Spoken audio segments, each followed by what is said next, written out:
The Hamas terror group on Thursday officially accused Israeli spy agency Mossad of carrying out last year's assassination of Mohammed al-Zohri, a Tunisian aviation scientist and engineer who developed the terror group's unmanned drones.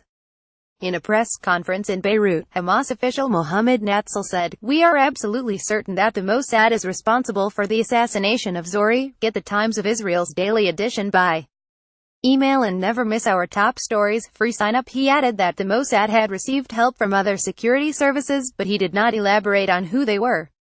Natsal said the accusation was the result of Hamas's own investigation in the scientist's death. However, the Hamas officials' narrative of the alleged assassination was built almost entirely off of details released by Tunisian officials following the incident in December 2016, including that the killers had posed as two foreign journalists. In the Hamas version, the two journalists, who used their alleged work as a way to get close to Zohri and scope out his neighborhood, claimed to have Bosnian citizenship. The two assassins were using Bosnian passports, Natsal said. Israeli Foreign Ministry spokesman Emmanuel Nashin declined comment. Israel has previously faced criticism after its agents reportedly used British, Irish, Australian and other passports to assassinate a Hamas leader in the United Arab Emirates in 2010.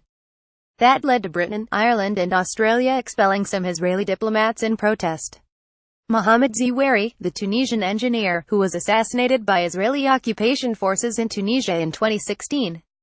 Pic.twitter.com Zog 3 Iyajaj 4, Hamas movement at Hamas info. In November 16, 2017, Tunisian newspapers had rushed to blame Mossad for the killing of Zohri, who was shot dead at point-blank range in his car outside his home in the Tunisian city of Sfax.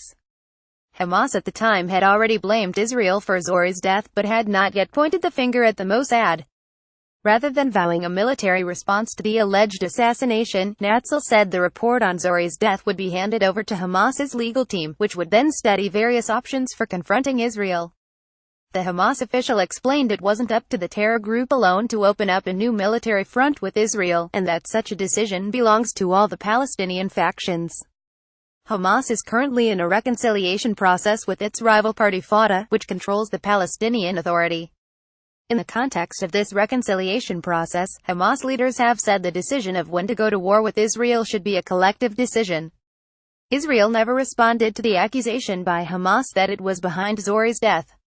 A picture taken on December 20, 2016 in Gaza City shows a Palestinian man walking past a banner depicting a portrait of Mohammed al-Zohri, who was murdered in Tunisia on December 15, 2016. AFP Ham's defense minister Avigdor Lieberman played coy when speaking about the killing.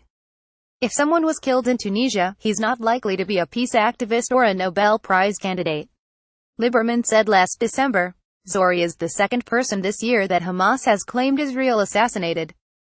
In May, Hamas accused Israel's internal security service, the Shin Bet, of assassinating Mazen Faka, who was responsible for planning terror attacks against Israelis from the West Bank. AFP contributed to this report.